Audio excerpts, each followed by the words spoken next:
आप अपना जीवन तो उच्च बनाने में लगे रहते हैं, आदर्श बनाने में लगे रहते हैं, लेकिन कभी औरों के बारे में सोचा? यह आपका कर्तव्य है कि आप हर किसी को उसका उच्चतम आदर्श जीवन जीने के संघर्ष में प्रोत्साहित करें और साथ ही साथ उस आदर्श को सत्य के जितना निकट हो सके लाने का प्रयास करें।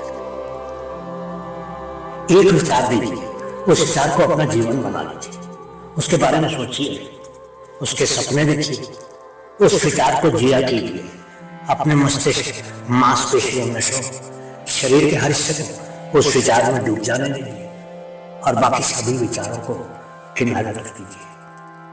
यही सफल होने का तरीका है। एक रास्ता दीजिए, कई रास्तों पर जाएंगे तो भटकते रह जाएंगे और कहीं पहुंचेंगे नहीं। जिस क्षण मैंने जान लिया कि भगवान हर एक मानव शरीर रूपी मंदिर के अंदर विराजमान है, जिस क्षण मैं हर व्यक्ति के सामने श्रद्धा से खड़ा हूं और इसके भीतर भगवान को देखने लगा, उसी क्षण मैं बंधनों से मुक्त हो जाऊं। हर वो चीज जो बांधती है नष्ट हो जाएगी और मैं स्वतंत्र हो जाऊंगा। लोगों में भगवान देखिए ना, कहने को तो आप कहते हैं कि हर जीव जंतु में भगवान का अंश है, तो कभी उस अंश को देखने या खोजने की कोशिश की? आप तो बस उसका रूप, उसकी बातें, खासकर उसकी बुरी बातें देखते हैं और आलोचना करते हैं। अंदर जो भगवान छुपा है उससे तो बात करके देखिए कभी। हर इंसान में सुंदरता है। वेदांत कोई पाप नहीं जानता, वो केवल गलतियां जानता है। और वेदांत कहता है कि सबसे बड़ी गलती ये कहना है कि तुम कमजोर हो, तुम पापी हो, तुम एक तुच्छ प्राणी हो और तुम्हारे पास कोई शक्ति नहीं है और तुम ये वो नहीं कर सकते। जब कोई विचार अनंत रूप से आपके दिमाग पर अधिकार कर लेता है, तब वह वास्तविक भौतिक या मानसिक अवस्था में परिवर्तित हो जाता है। भला हम भगवान को खोजने कहां जा सकते हैं? अगर उस रत्न या हृदय और हर एक जीवित प्राणी में नहीं खोज सकते तो अन्यत्र कहां मिलेगा वो भगवान? तुम्हारा अंदर से बाहर की तरफ विकसित होना है। कोई तुम्हें पढ़ा नहीं सकता, कोई तुम्हें आध्यात्मिक नहीं बना सकता। तुम्हारी आत्मा के अलावा कोई और गुरु नहीं है।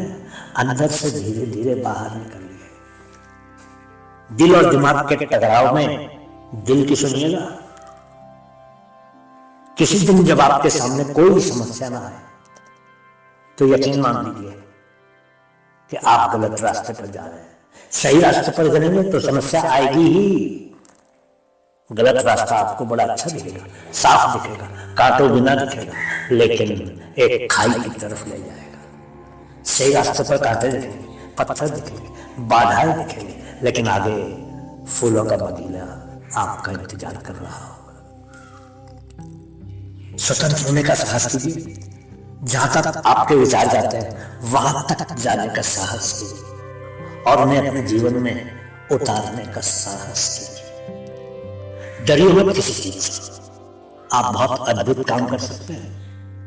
निर्भयता ही है जो हर क्षण में परम आनंद ला देती है। निर्भीक व्यक्ति न तो लोभी होता, न लालची होता, न डरता है, न दुखी होता। वो अपने ही आनंद में जीता है। प्रेम विस्तार है, स्वार्थ संकुचन है। प्रेम आपको बढ़ा देता है और वृद्धि कर देता है। स्वार्थ आपको संकुचित कर देता है, छोटा कर देता है। इसलिए कहते हैं प्रेम जीवन का सिद्धांत है। वह जो प्रेम करता है वही जीता है। वो फैलता है, लोगों से मिलता है, हर एक की बात सुनता है, अपनी सुनाता है, उसका दायरा बड़ा होता जाता है, सभी उसको प्रेम करते हैं। और वो जो स्वार्थी है मजा रोज रोज मजा है, न किसी से मिलता है, न किसी से बात करता है, उसकी कोई प्रशंसा नहीं करता। इसलिए प्रेम के लिए प्रेम कीजिए, क्योंकि जीने का यही एकमात्र सिद्धांत है। वैसे ही जैसे कि तुम जीने के लिए सांस लेते हो, जिन प्रेम किया तिन्हीं प्रभु पाया। प्रेम से ही सब प्राप्ति हो जाएगी। सबसे बड़ा धर्म है अपने स्वभाव के प्रति सच्चे होना, स्वयं पर विश्वास करना। यदि खुद पर नहीं है तो औरों पर क्या करेंगे। सच्ची सफलता और आनंद का सबसे बड़ा रहस्य यह है, वो पुरुष है स्त्री जो बदले में कुछ नहीं मांगता, पूर्ण रूप से निस्वार्थ व्यक्ति सबसे सफल होता है।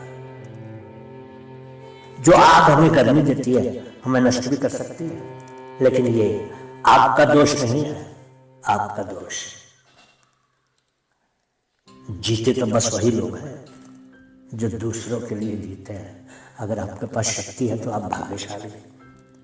शक्ति जीवन है, निर्बलता मृत्यु है, विस्तार जीवन है, संकुचन मृत्यु है, प्रेम जीवन है, द्वेष मृत्यु है, निस्वार्थता जीवन है, स्वार्थ मृत्यु है, प्रशंसा जीवन है, आलोचना मृत्यु है।